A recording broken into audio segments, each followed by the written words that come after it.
What is up, everyone? Brandon Ferst, aka First Report, representing the First Off the Bench Podcast Network. Everyone comes off the bench. We are First. Welcome in to another edition of the original Call to Post here on the network. We break down everything North American thoroughbred horse racing has to offer. And of course, with me, as always, is my friend and co-host, Raider Jim Martinez. You can find Mr. Martinez at Raider Jim 1090. How you doing tonight, sir? I am doing well. How about that? The first jewel of the Triple Crown already in the books, getting ready for the next one. And I think you've got down on the script here. We will talk about how there will be no Triple Crown winner this year. Yeah. Usually, look, plenty of Triple Crown hopefuls will, their Triple Crown dreams will die at the Preakness. Most of those, it's about 2 minutes after that bell rings. Unfortunately, and I'm sure most of you already know, but we'll get into it momentarily, that this Triple Crown has already been shut down, but we'll get to that momentarily and have a nice little discussion. But yeah, it is a moment to kind of look back. Do apologize for not being available last week, had a little family issue, but we are going to look back on the weekend that was between the Oaks and the Derby and everything kind of in between. As we saw, and we kind of talked about it before the Derby, that look, weather was probably going to be an issue at some point. And I think it was a bigger issue on Friday than Saturday, or at least overall throughout the day. Maybe early on Saturday was a little hairy, but it was Good Cheer and Sovereignty that both capture, of course, the Oaks and the Derby. Not necessarily Good Cheer, definitely the favorite. Sovereignty, I believe, was the second or third choice. So kind of chalk when it comes to the Oaks and the Derby, when it comes to those two. Raider Jim, your thoughts on those or any of the other races we saw a few weekends back at Churchill? Yeah, Friday, Oaks Day, it was a mess out there. I was fortunate enough to be able to catch most of the program on TP. And at one point they got lightning. And so with that, they had to postpone everything. And you should have seen the people running. It was kind of one of the best shots I saw was one of the pretty young ladies in her long dress, and she had her shoes in her hand, but she was actually on the track. So she's running through the dirt on the track in her dress, and there's mud flying all over the place, trying to get out of the rain. And it was, it will only dampen spirits for just a little bit. And then the rain passed, and Network did a wonderful job of covering all that, because they just did their thing and filled in the time real well. One of the interesting things, and I don't remember if it was on Saturday, I believe it was on Saturday, when Mike Tirico got sick. Yeah. Because they had who knew he had a reaction to peanuts. There was something peanuts in one of the meals he ate, and he's got that disease or condition where just gets violently ill. And so he ate something, not aware that it was in the sauce or whatever, and boom, took him out. So that was kind of the most weird thing. But the Oaks race itself, let me tell you, Good Cheer was positioned very, very well the entire race. Never challenged at the front until they were coming around that back stretch and down into the home stretch. And let me tell you, that horse found a gear in the rain and really, really took it. Ended up winning, no question, nothing at the wire. It was just their front runner, and what a great, great race they ran.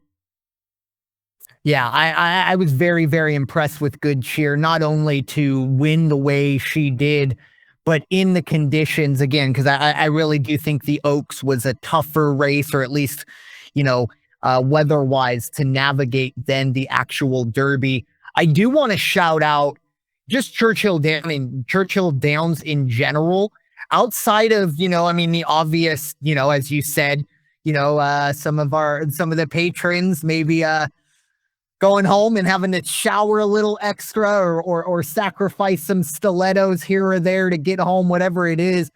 But the action on the track and the things that, really kind of do matter, everything for the most part seemed to go off without a hitch with everything that was out there in terms of the weather. I was very impressed. They even talked with One of the jockeys, and I think it's Jerry Bailey who's on the NBC panel, but it might be Gary C. I don't know. They seem to switch him out every time, but he was remarking that, look, it's other than maybe the visibility being a little less, like all you do is you bring whatever 5 or 6 extra goggles. And yeah, it does take some moments while you're, having to kind of, Right. transfer here and there. But he had said, he's like, for the horses, it's really not terribly noticeable. And I really do think that Churchill Downs does need to get some credit for that, to kind of get through that weekend. And seems like every Kentucky Derby, we of course do have the specter of the weather. One thing I didn't add to kind of the preface of this, we did see after the fact, Junior Alvarado, who is of course the jockey of Sovereignty, he was fined $62,000 and suspended 2 racing days. I believe he has already served those 2 days. For overuse of the riding crop during the race. I believe he used it 6 times instead of 3, or 9 times instead of 6. I do know it was 3 more than what was needed. And I do want to add just a little bit of context, because I do think sometimes people see the riding crop, or they'll call it the whip, which it's fine, whatever, potato, but it is called a riding crop. It's more to guide and direct a horse rather than tell a horse to run fast, because from birth, these horses know once that bell rings, you run until someone pulls back on the reins. So it's not like a reminder, hey, I really need you to run fast right now. It's more of a directional thing. But at the same time, there are laws and protocols that have been put into place. And he did go over that. So, $62,000, that's, I watch hockey and guys get fined $5,000 for illegal checks. So, 62K probably bites into a little bit of that jockey's purse, but not a whole lot. But I did just kind of want to mention that. Again, Junior Alvarado, fantastic jockey. This does happen. It's not unbelievable or crazy. And again, I just wanted to kind of preface it that it's more directional rather than I'm going to beat this horse until it runs as fast as I want it to go. But just wanted to kind of bring that up. But I was very, very impressed, not only with, please. Oh, no, go ahead. Oh, no. If you want to add to Junior Alvarado, go for it. Cause I'm going to, no, actually I was going to backtrack and go back to Derby Day.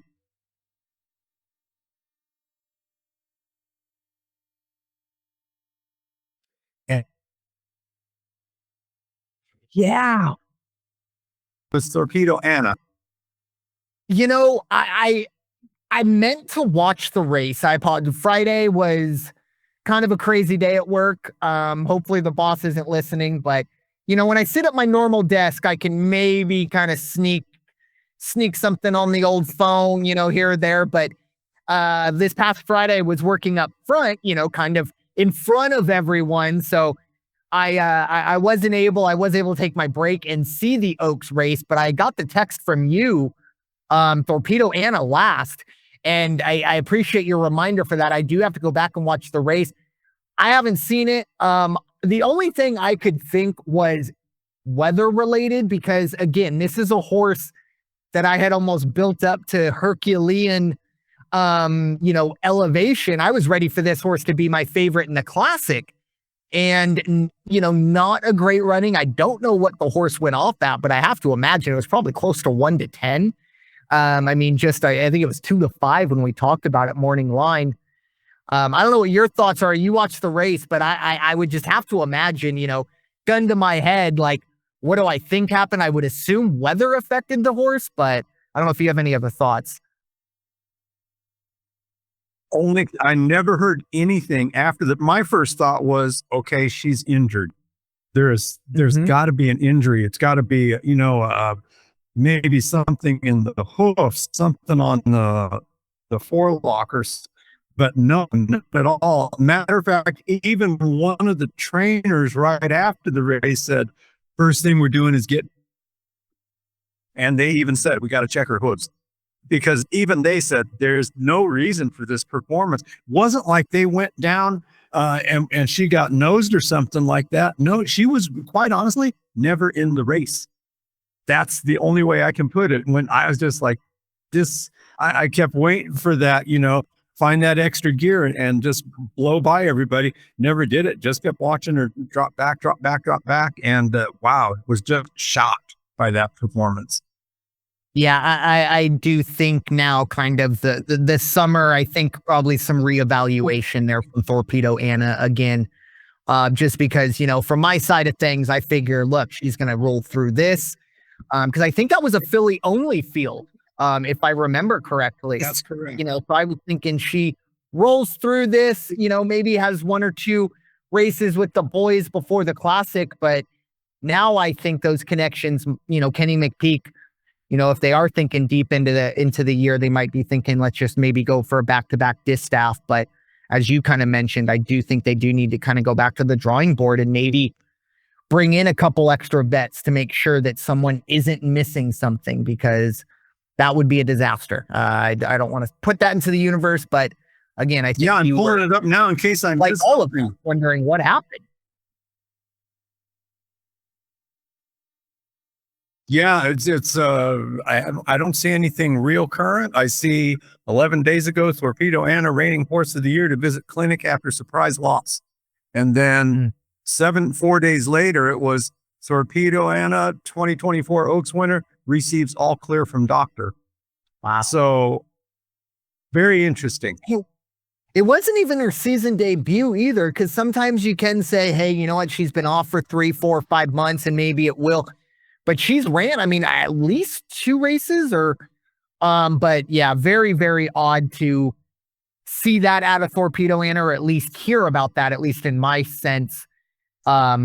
Very, very, very interesting. Keep an eye on that. And who knows, maybe that kind of makes the distaff division a little more interesting if Torpedo Anna is going to come down. And I think you have to imagine that everything goes as planned.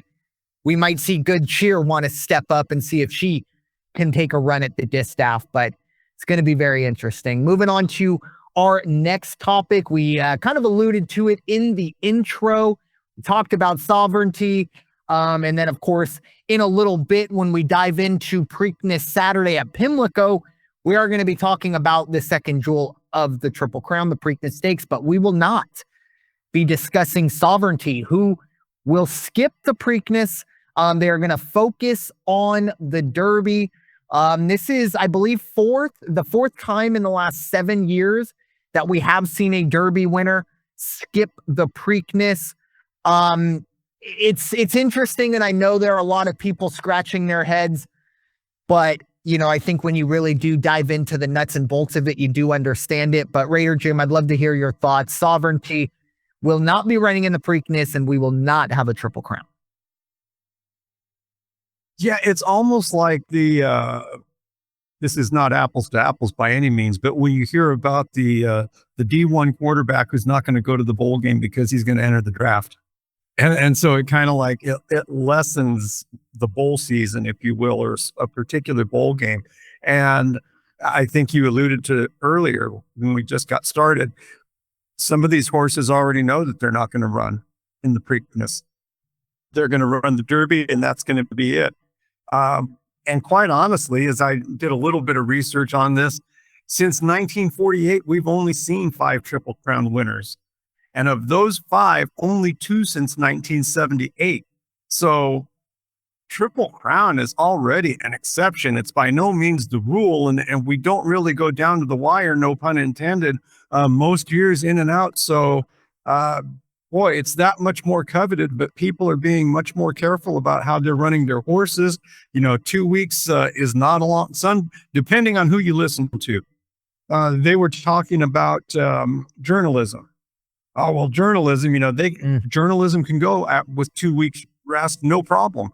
But at the same time, they said sovereignty, no way, we're not running sovereignty with 2 weeks. We're going to wait and go to the Belmont.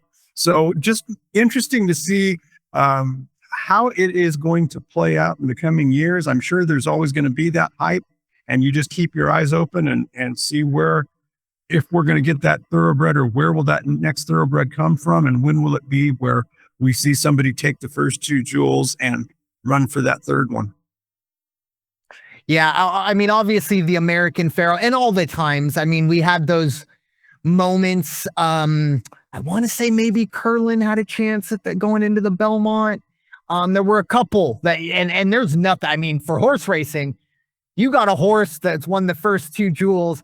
Belmont Sunday is the biggest day of the horse racing year, including the Breeders' Cup.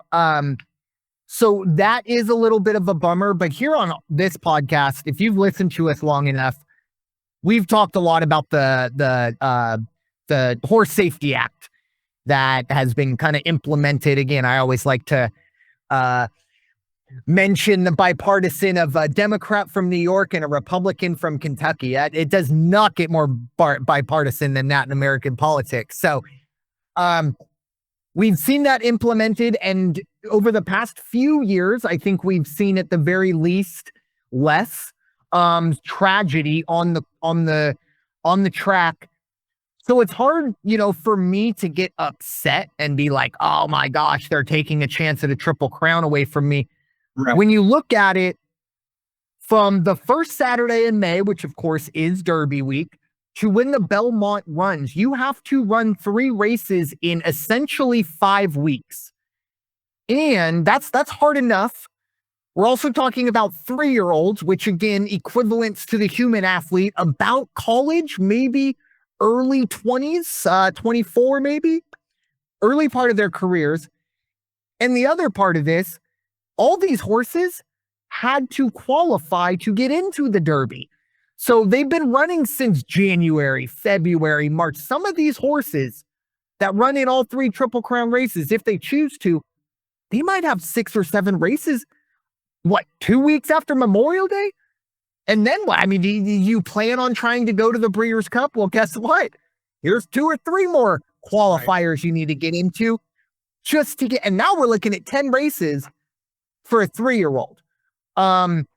So again, as much as I want the Triple Crown to be possible and to have that drama, I can't essentially have my cake and eat it too, which, by the way, I absolutely hate that phrase. Like, if you're getting me cake, I'm going to eat it as well. But anyways, I can't sit here and say, we need to keep these horses safe, you need to do more, and then lambaste the Sovereignty and Connections by saying, why won't you race this horse 2 weeks after? Oh, and by the way, all of these races are 2 turns, with the Belmont being essentially the longest race pretty much in North America besides the 1.5-milers. So I just think there are too many things that just, it opens you up to tragedy. It opens you up to horses breaking down at 3 years old, which you don't want horse to break down ever, but especially not at 3 years old.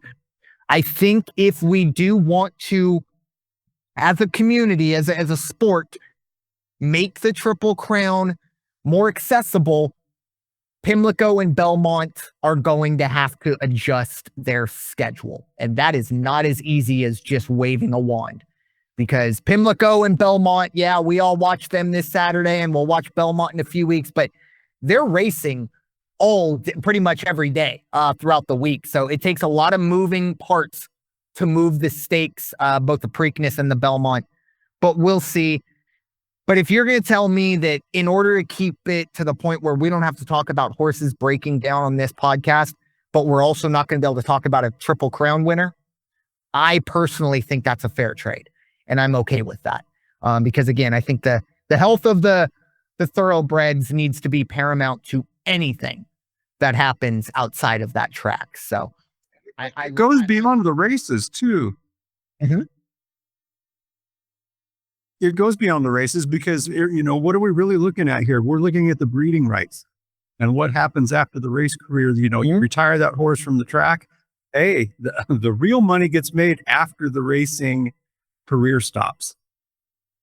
Amen. And, look, it's when it comes to breeding, if the deed gets done, the money gets transferred. I don't want to be too crude here, but, in a horse race, you don't really know if you're going to cash that purse. But again, in the breeding side of things, you have a much higher shot of being able to kind of collect that paycheck by, again, getting the job done. And we've seen it. I mentioned it a couple weeks ago with Flightline. This was a horse that never lost.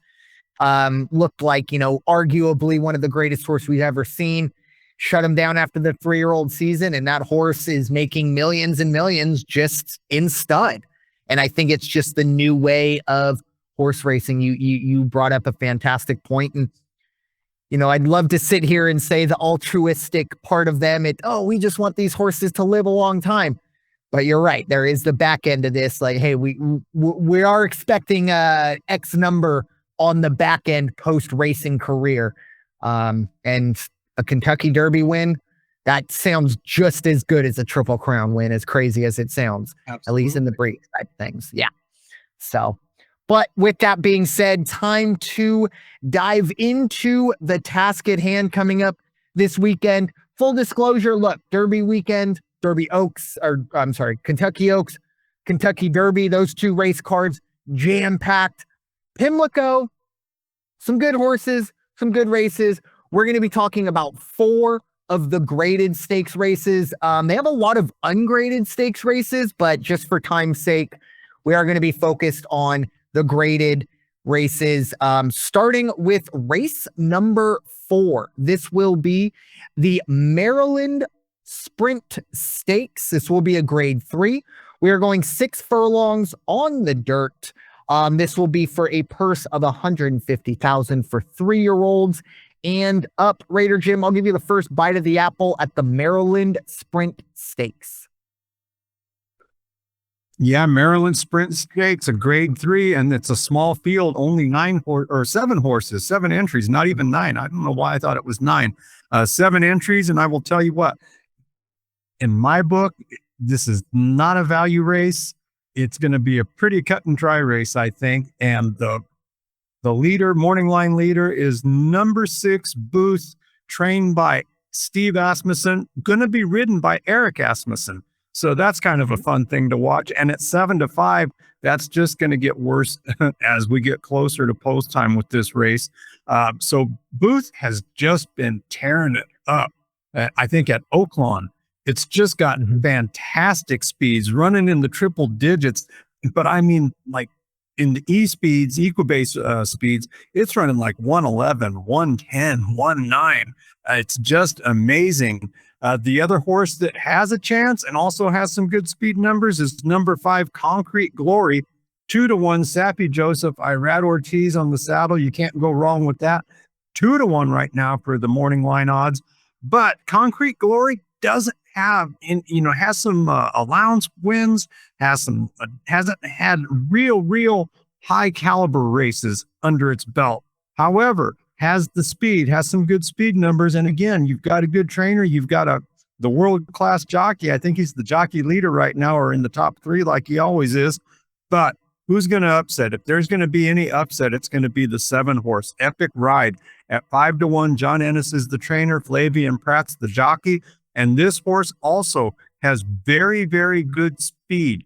Had a little bit off the last time, didn't break triple digits. However, the 2 races prior to that definitely finished in the high or in the low 100s and could bring it. Thing to keep in mind on Saturday, Friday is going to be the real bad weather in Baltimore. On Saturday, there is a period of, say, 3.5 hours where they think it could rain. And, could rain. How dry is the track going to get between Friday and Saturday? And it's going to be just enough on Saturday, it's going to be just enough rain to probably make it a little sloppy, but it's not going to be torrential rain by any means. But something to keep in mind. Yeah, this is where sorry, go for it. I apologize. Nope. Oh, wrapped. Got it. Yeah, and here come the people that are going to say, "Hey, you copy each other's homework," because I'm seeing this exactly how you are as well. For me, I gave the nod to Booth as well because of the pedigree, or excuse me, the resume, I should say, back-to-back grade 3 wins. And we haven't really seen that from Concrete Glory. One of the really cool things about Booth and Eric Asmussen, sometimes you wonder, oh, Stephen Asmussen, you wonder about nepotism, blah, blah, blah. He's been on this horse from the beginning and six times into the winner's circle. The one thing I will say about Booth, it's either getting into the winner's circle or it's not getting onto the board. There are 10 races, career, 6 wins, and that's it. We don't have any second or thirds out of those other 4. So kind of boom or bust. I myself personally, I kind of expect, just like kind of what you said, Booth to even be even money or even maybe closer to 4 to 5. Concrete Glory's number might balloon a little bit, might be an opportunity to sneak in there. The other horse, obviously, you brought up for me was Epic Ride. I actually think this is maybe pure value for me to put this horse on my card. As you mentioned, not great in the Commonwealth, really did take a huge step back. But the one thing here is you do get Flavien Prat aboard, which, with all due respect to Luis Machado, big step up going from Machado to Prat. I think that could help. I also do think 5-1 is a little bit of an overreaction. That was a really good field. Montiso, Hoist the Gold, and Extra Añejo were in that grade 3 Commonwealth, that Epic Ride, again, 7.5 lengths off the lead. But when you see those horses, you can kind of understand it. A lot of value there. The other horse that I'm just kind of, again, as Raider Jim kind of alluded to, you do need to try and find some value here. One other horse that did kind of pique my interest was the 3-horse Celtic Contender. Very, very consistent. Last 6 races, 88, 87, 90, 88, 90, 90. Those are buyer scores. Very consistent. Love that. The only problem is a 90 is not going to get the job done here. So we're going to need a jump up, but at 8-1, and I think a lot of these, besides the 3 that we talked about, I think everyone else's numbers are really going to start to balloon. If you can get Celtic Contender at 12-1, I think it's a great play show pick. I think this horse does have the ability to get onto or into the money. The winner's circle, we're going to have to see a lot to get here, but, pure value pick there for me with Celtic Contender. But some small fields, very, very top heavy with those 3 horses that we talked about, 5, 6, 7. Moving on to the other grade, the second grade 3 we are going to be talking about. It is going to be race number 7. This will be on the turf course, 1.16 miles. This is the grade 3 Gallaret Stakes with a purse of $150,000 for 3-year-old fillies and mares and up. I'll get this one started. The one horse that really does jump out to me, I think is not the favorite, but very close to. I'm going all the way outside. I really, really like the 9-horse Way to Be Marie. Junior Alvarado aboard. Did win an ungraded stakes race last time out.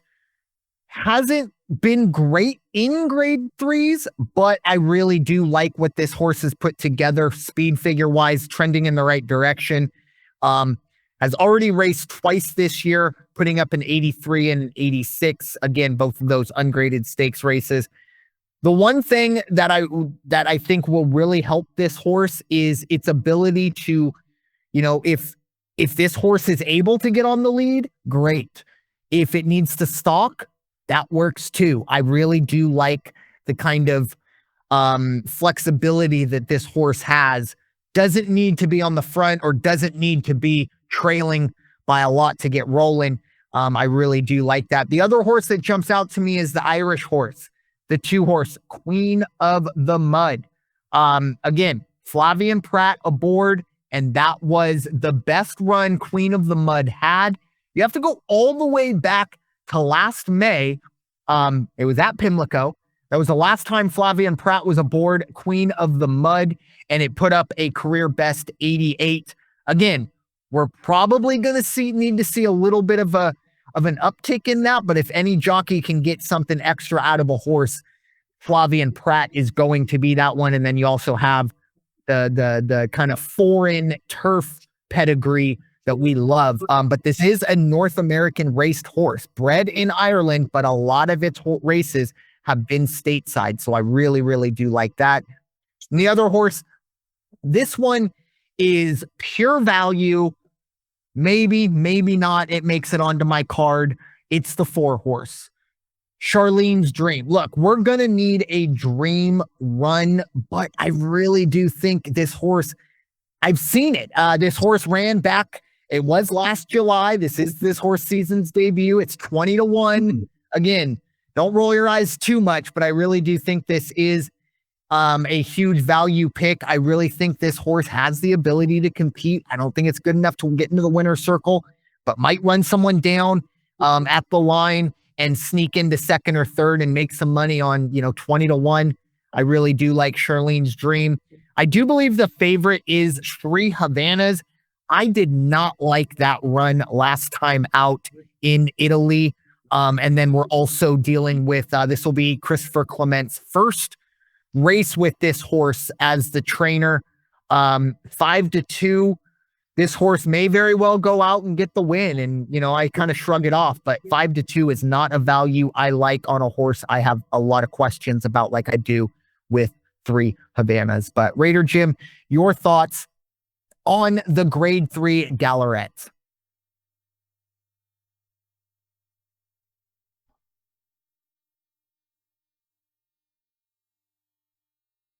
You there? Oh, I'm here. Okay. Oh, there we are. Lost the signal for a minute. No worries. I'm going both ends on this one. And that means my 4 horses look like this for this race. I like the 1 horse a lot. Dana's Beauty at 6-1 on the rail. I think Dana's Beauty has a real chance with Michael Maker as the trainer and Jose Ortiz on the saddle. I like that combination. Dana's Beauty won the last time out. And then I like the horse right next door. Number 2, Queen of the Mud. Why? From Ireland, born in North America, but it's that Irish horse, as you alluded to and already told everybody. I do a 4-1 and 6-1. I like the odds on both of those horses. And then I go to the other end of the spectrum. And like you, I think Way to Be Marie at 3-1, not bad at all. I'm sure it's going to end up being about 5-2, something like that. I don't think it's going to bounce up at all. And then I also like the neighbor there, the 8 horse Sparkle Blue at 5-1. That's good value. Sparkle Blue is going to be trained by Rob Atras and ridden by Junior Alvarado, who's having a pretty good season as always. So give me the 1, the 6, or the 1, the 2, and then the 8 and the 9 on this one. 6 Austere, I took a look at with Irad Ortiz and Brandon Walsh. Just doesn't have enough for me to say I want it on my ticket even underneath. And then 3 Havanas, number 7, 2.5-1. I don't know what they're seeing in that horse that I'm not reading about, but I'm not reading enough to say, yeah, I understand why it's at 5-2 as the morning line odds. I'm not going to have 7 on my ticket. I will have 1, 2. I will have 8 and 9. Little sandwich there for you. Get the inside runners and the outside runners. I like it. Yeah, it's. I'm glad you saw 3 Havanas like I did, because I was worried I was missing something there. Nah, not at all. So there we go. All right, moving on to race number 12. This will be the second to last race we'll be talking about. I just put here at the top here on my notes for the race, so much value. It's crazy. I actually have, 6 horses I want to talk about. Huge field. Was it 13 or 14? I'm just getting through here. Yeah, 13 horses. And I felt like I almost wanted to talk about all of them, but I cut them down. Raider Jim, I'll give you the first crack at the dinner party stakes. Yeah, you're right. I mean, you look at this, the morning line on this one. Wow, there's a lot of double figure odds on this one. However, I have to say, I'm sold on the favorite, which is the outside horse 13 Trakari. Trakari although came in third the last time out, starting at 5-2 right now, has already got $1.3 million in winnings. So you can't look past that. Then I like the other big winner in the field currently. Now, this horse, I think, for its performance, past performances, its caliber, its speed record, is the Irish horse. And I believe it's Balnikov is how you say that.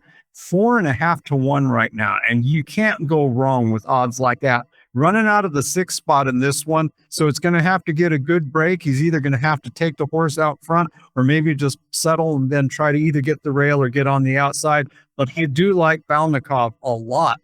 Then I also like at 8 to 1, I like Signator, the 3 horse. Definitely one that I'm going to be looking at. Again, 8 to 1. You can't go wrong.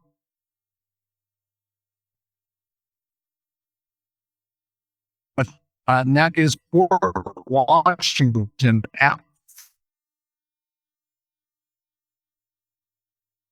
Pretty interesting and probably the biggest field we're going to see. I don't think there's that many horses running in Preakness. So this is the biggest one we're talking about. That's the ones that I like. I like 3, I like 6, I like 13, and I like 10. Yeah, we're both on the 13 and the 10. I actually, I think Trickery is the best horse in this field. The post position, not ideal, but I don't think Trickery needs to be on the lead. So that won't be a huge deal. Velasquez will also, I'm sure, know exactly what he needs to do. I think it's been a great start to the year. As you mentioned, that grade 1 finished 3rd, but Carl Spackler and Integration were the horses that finished in front of the horses that are mainstays at the grade 1 level. And sometimes you do have to admit your biases. And I remember looking, I was like, man, Trickery, why do I know this horse? But I was looking through and I went, oh, that's right. The Belmont Derby from last year. Won a nice little couple bucks on that at 5 to 1, going off, getting the win. So that's kind of a little biased towards me. I love the horses that have won me a little bit of money in the past. Trickery is definitely one of it, but at the same time, the past performances, everything is lining up for this horse to have a very, very good run. And then, of course, Fort Washington, look, 5 to 1, Junior Alvarado aboard. And the last 6 races, we got 94, 90, 95, 96, 98, 97. I love that type of consistency. I think this horse definitely gets rolling. My only question is about the early speed. This horse will want to be in Delaware when the race begins. It wants to be very far off the lead. With a big field like this, sometimes traffic might be an issue. That would be somewhat of my only, probably a big reason why I'm giving Trickery a little bit of a nod over Fort Washington. But I think Fort Washington at 5 to 1 is huge value there. Now we get to kind of my underneath stuff. Balkanov, I did keep an eye on. I'm really intrigued by that horse. I kind of want to see it run just one more time. Looking back at the Pegasus Turf, which of course is a grade 1, probably one of the biggest turf races in North America that isn't Breeders' Cup, ran okay, finished, 5.5 lengths off the lead. Last time out, took a little bit of a step back. The one thing I will say, though, Flavien Prat back aboard. I think that's huge. You're not going to see 9 to 2 for Flavien Prat and Philip D'Amato. But some of the other kind of underneath ones, in no particular order, I'm just kind of going chronologically because that's how my sheet's set up. The 8 horse, Crystal Quest. Now, you look at this horse through the 2024 season, and more than likely, this horse would not have made it onto our radar to talk about it. Then this horse came out in the Turf Classic, an ungraded stakes race, was 14 to 1 and ran in 95, by far its career best. Was that, a 4-year-old figuring it out? Or was that maybe a little bit of a flash in the pan? I don't know, but at 10 to 1, I'm willing to pay to find out. I would not be. Look, 95 will get you into onto the board, I should say, in this one. So Crystal Quest can kind of return that. I think we could see something. On the other side, the 9 horse Irish Aces. Now, this is another horse that's 10-1, and the past performances 94, 95, 97, 98, 96, 95. Now, only 3 of those, so half of them were grade 3s, and the others were allowances or ungraded stakes races. So not the greatest opponents, but still a lot of speed for a 10-1 horse. I love that value. And the last one for me is the 11 horse, Fulmenio. Again, 12-1. I'm value hunting here. It's probably going to get higher than that. The last race for this horse really took a huge step forward. Again, season debut in your 4-year-old season. Sometimes these horses, they flip a switch going into their 4-year-old year. I really think this could be the case for Fulmenio. Very good run in ungraded stakes race with a career best 86. I think at 12-1, there's an opportunity. There's a lot of value here. You just got to make sure you grab it. Even the favorite, I mean, Chikari at 5-2, you probably aren't going to see it in a field like this, especially a grade 3, a horse like that with kind of not long odds, but longer than normal for that horse. So this, we're all eyes are going to be on the Preakness. I get it. That's where NBC is going to focus. It's fine. But I really do think the Dinner Party Stakes is the race of the day for me. But kind of burying the lead. Anyways, moving on to the final race we're going to be talking about. Obviously, it is the second jewel of the Triple Crown. It is the grade 1 Preakness Stakes. We are going 1 mile and 3/16 on the dirt with a purse of $2 million. Of course, this is for 3-year-olds only. I'll get this one started. Obviously, for me, and I think everyone, the first horse you have to see here, or at least look at, is Journalism. Journalism was within about 2 lengths of Sovereignty in the Derby, ran very, very well. I really like Journalism run. Obviously, it wasn't into the winner's circle technically as the favorite, but I mean, that horse was 3.5-1. That's pretty big odds for a favorite. I really do like Journalism here, but at 8-5, probably going to drop closer to even money or even 4-5. I think you're going to have to look elsewhere for that value. And for me, I go all the way outside to the 8 horse. Clever Again is a horse that got kind of a late start to its career last year, ran in 1 maiden special weight, and essentially just kind of wasn't great in that one. And then came back this year in a maiden special weight, broke its maiden very impressively with an 87. Then I think the connection, Steve Asmussen and company, they, maybe possibly we could start looking at Derby qualification. They didn't go that route. They ended up getting into the Hot Spring and ungraded stakes race and put up a 101. I really like Clever Again, the pedigree's there. You got Jose Ortiz, Steve Asmussen. And then, of course, you look at that sire of American Pharaoh. You got to love that, especially at 5-1. Excuse me. And then underneath, maybe not underneath, I should say probably right there with Clever Again, is Sandman. I really do like Sandman. I mean, I'm a Metallica fan, so, the name gets me there. I love the grays as well. The one thing I do need to say for Sandman, however, the struggle that Sandman had in the Derby just got too far. It's a horse that wants to stalk, but sometimes in certain races, you have to be at a certain point in order to compete.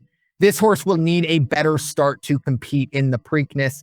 And then finally, the last horse I want to talk about, this is a full-on kind of, throw it against the wall and see if it sticks. The 3 horse, American Promise. This is a D. Wayne Lucas horse, so keep an eye on that. Did not run well in the Derby, but again, I think it was 18 or 19 horses running. The weather wasn't great. it's very easy to just kind of look at it and go, oh, he was bumped early on, and then that was essentially it. Maybe not the greatest betting strategy, but at 15-1, I'm willing to pay to see if we can get an improvement out of American Promise, because again, I still go back to what this horse was doing in qualification season, and it was very, very impressive. Last time out, look, bad run, but it's the Kentucky Derby. Those things happen.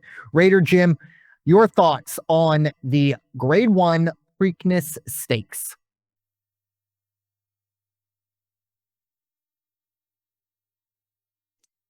Here we go. The Preakness Stakes. Now, start out with the obvious. There is not going to be a Derby winner in this one. Yeah. And the third place horse, Baeza, went back to California. So this race is set up for journalism to win the race. But things are going to happen. What happened in the Kentucky Derby? Journalism was out there and then all of a sudden came in second. And I'll tell you what, one of the things I thought I saw that I heard a couple, real analysts talk about it and say, Rispoli kind of came up a little too early. Like he eased up just a little too soon, and he almost eased up enough to get himself the show position instead of the place. And I mean, Baeza was just flying as they came down the home stretch. So hopefully he learned from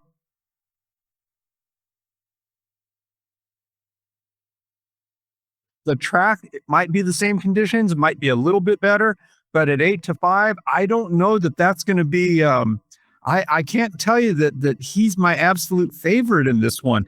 This is about pace setters for me because it's such a long race. The pace setters, the top four in the field, are going to be the 1 horse, Goal Oriented, the 3 horse, who you talked about, American Promise, the 6 horse, River Thames, and then the 8 horse, Clever Again. Those are the 4 fastest out of the gate in this race. Whether they maintain or not, and hopefully there's not a jostling going on, they will set the pace. And that leads me to my upset of the day. College football, Lou Holtz, the great Lou Holtz, national championships under his belt and the whole 9 yards. He used to do this great thing. Well, coach, you got a big one coming up, and you guys are good. You're primed to go. Yeah, but that Florida team, boy, they're a good football team. I just don't know how we're going to be able to go out there, and we're really going to have to work hard. Coach Lou always knew he was going to beat that team, but no matter what caliber he was going up against, he always propped up the other guys, knowing full well he knew how to beat them.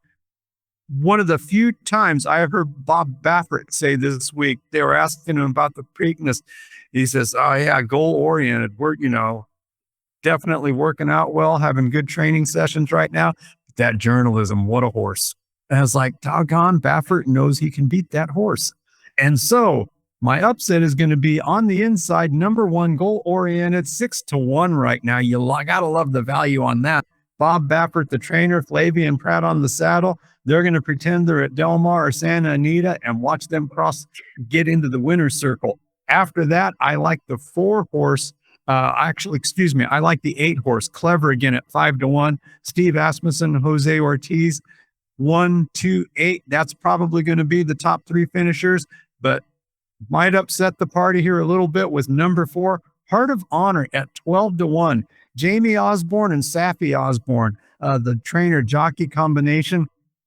That horse has some good speed to it and competes well. Last time out, did a place, and I do like that number too, 12-1. So give me 1, give me 8, give me 2 and 4 on my ticket, and I will be happy. Yeah, that's a great call with Goal Oriented and just kind of looking it over. Very, very consistent, lightly raced horse as well. I guess the only knock would be, we're going from a maiden special weight and an optional claiming into a Grade 1, but 6-1. And if any trainer is going to take a horse from optional claiming into a Grade 1, it's going to be Baffert, and probably you just kind of go, okay, he knows something there. Very, very interested to see how that horse runs, especially, the West Coast kind of showing out this Derby season, Triple Crown season, I should say. And also another thing on Goal Oriented, just looking it over, his horse ran on Derby weekend, or Derby day, I should say, ran an optional claiming at Churchill. So it's kind of on the same, workflow or, whatever habit that the other horses have. So that was kind of interesting to me as well. And then of course the one post, I think it's perfect for goal oriented because of what you talked about, wanting to get onto the lead. It's going to be very interesting. And I think you hit the nail on the head. It's a matter of, will journalism run one of those four down? Because journalism doesn't want to be on the lead. He's going to want to run someone down, and there's not a ton of late speed, especially without Baeza. I mean, that's massive to not have Baeza in this race for journalism. But again, as you kind of mentioned, 8-5 and probably drop lower than that. We're going to have to look elsewhere. But that's all we got for you for the weekend at Pimlico. Oh, you something else there, Raider Jim? No, I was just going to say, if it all plays out, if journalism does hold true and gets to the winner's circle as the favorite in this race, there's a very, very good chance that come Belmont weekend, we're going to see the top 3 Derby finishers in that Belmont Stakes, and that's going to be a race to behold. Amen. Yeah, that would be great. It's kind of, who knows, might be the way we kind of, at least, I don't know, say a winner of the Triple Crown season is, they won 2 out of 3 or whatever, like 2 for 2, just didn't run there. Who knows? We might have a rubber match heading into the Belmont. But Raider Jim, your final thoughts as we get ready for Preakness Stakes weekend. Hey, aside from horse racing, I just have to acknowledge what Major League Baseball has done and open the doors to potentially see Pete Rose get into the Hall of Fame. Wow, that's going to be interesting to see how that plays out. Kind of different, came out of the blue for me. I didn't realize they were even considering something like that. So we'll see. And then maybe one day we can do a podcast and talk about what's the difference between Pete Rose getting in and the Chicago Black Sox guy getting in, because boy, that's 2 different styles of betting, if you ask me. Yeah, that's putting it mildly. Whatever your thoughts are on Pete Rose, it wasn't even in the stratosphere of what the Black Sox were doing. But, when it does come to the Black Sox and things like that, I always tell people, do a little more research. Like those guys, they deserve to be banned and things like that. But if you know anything about, I forget, it might have been Walter Comiskey, but Comiskey, who was the owner at the time, yeah, I'll let you do your own research and come to your own conclusions. But when I read about it, it kind of was like, oh, still bad, but I understand it. A lot of those guys, if they got paid, that's another thing. But if they got the winnings from it, it was essentially like 3 years salary for them. So again, but yeah, I was also going to bring that up because for me, I was under the impression, I thought, the day after he passed, like, I didn't think we needed the commissioner to come out and say, okay, he's now eligible. I thought lifetime ban is, okay, he passed, he's now eligible. So, for Manfred to open that up, and he will have to go through the Veterans Committee, I believe is what it's called. I think it's 10 out of 14 or 12 out of 16. Again, I'm getting my numbers all mixed up, but they'll need to go through that way. But what's ironic is Shoeless Joe Jackson, we all know him, and Pete Rose, but I'm interested to see what they do with Eddie Cicotti, because Cicotti was a very good pitcher, and he was also a very big part of that deal. So again, I don't think a whole lot of baseball fans, they're all going to kind of focus on the Pete Rose and Shoeless Joe Jackson, but there are a couple other Black Sox fans or Black Sox players that were there to keep an eye on if they get in. But I'll throw an extra kind of impromptu final thought in. We don't cover the NBA here. Neither of us are huge NBA basketball fans.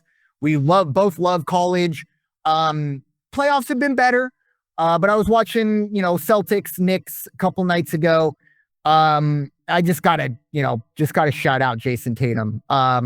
Very, very sad to see what happened to him. He was having an unbelievable game. Personally, I don't really the big reason why I don't watch NBA is kind of the way the Celtics play. 75 threes a game. Like, okay, like, why don't we just play a 3-point contest? Like, let's just do that.